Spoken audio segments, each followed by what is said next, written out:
Hai teman-teman, perkenalkan nama saya Putri Ausian, Prodi PPA atau Pendidikan Penyuluh Agama. Di sini saya akan membahas sedikit tentang sejarah sosiologi pendidikan. Sejarah perkembangan sosiologi pendidikan. Baiklah, langsung saja. Sosiologi pendidikan merupakan salah satu mata kuliah yang wajib diberikan pada mahasiswa yang mengambil jurusan ilmu pendidikan dan kejuruan di berbagai perguruan tinggi. Tujuan utama mata kuliah ini adalah agar mahasiswa dapat menganalisis proses pengembangan sosial seperti peran sosial pada pendidikan dan pengaruh masyarakat dan sistem pendidikan terhadap lembaga pendidikan untuk keefektifan pendidikan, pengetahuan, dan keterampilan berpikir bagi masyarakat. Sejarah dan perkembangan sosiologi pendidikan. Sosiologi ini dicetuskan oleh Auguste Comte, maka dari itu dia dikenal sebagai Bapak Sosiologi.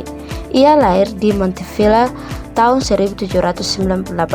Ia merupakan seorang penulis kebanyakan konsep, prinsip, dan metode yang sekarang dipakai dalam sosiologi berasal dari Comte.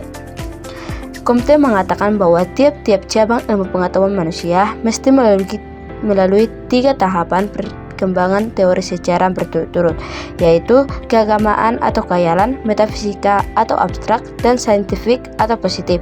Sosiologi pendidikan berawal dari ilmu sosiologi umum atau sosiologi mikro atau mikrososiologi yang muncul pada abad ke-18.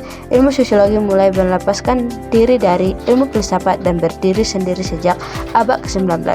Istilah sosiologi pertama kali digunakan oleh Auguste Comte 1798 sampai 1857 dalam bukunya Cours de philosophie positive. Pada awalnya sosiologi berada dalam ilmu filsafat yang dipandang sebagai satu-satunya ilmu untuk pengetahuan umum. Namun, ketika ada masalah yang terdapat dalam masyarakat yang ternyata tidak bisa dipecahkan dalam ilmu filsafat maupun ilmu lainnya, maka kebiasaan untuk memisahkan sosiologi dari ilmu lainnya tampak dan terasa pada masa revolusi yang menggerakkan dalam revolusi Prancis 1789 sampai 1799. Sejarah sosiologi pendidikan tidak terlepas dari situasi sosiologi dari zaman ke zaman adalah Auguste Comte yang dianggap sebagai bapak sosiologi dunia yang telah menanamkan dasar-dasar sosiologi yang sangat kuat. Beberapa buku tentang sosiologi telah ditulisnya, dan yang termasyhur adalah buku Positif Psikologi. Dalam beberapa bukunya, Auguste Comte telah menulis tentang pendekatan-pendekatan umum untuk mempelajari masyarakat. Selanjutnya, sosiologi berasa mencuri perhatian para ilmuwan, di antaranya Herbert Spencer dari Inggris yang telah banyak menulis buku, di antaranya Principles of Sociology. Later Frank Ward 1841 sampai 1913, salah satu seorang pelopor sosiologi di Amerika Serikat yang dianggap sebagai pencetus gagasan tentang lahirnya sosiologi pendidikan. Tujuan utamanya adalah untuk membentuk suatu sistem sosiologi yang akan menyempurnakan kesejahteraan umum manusia. Kemudian teorinya ini dikenal dengan evolusi sosial yang menekankan peranan pendidikan sosial yang realistis dan dalam memimpin perencanaan kehidupan pemerintah. Gagasan ini tersusun dalam karyanya Applied Sociology atau Sosiologi Terapan yang khusus mempelajari perubahan-perubahan masyarakat karena usaha manusia. Menurutnya, kekuatan dinamis dalam gejala sosial adalah perasa yang terdiri dari beberapa keinginan dan beberapa kepentingan. Rasa lapar dan rasa cinta merupakan keinginan yang kuat.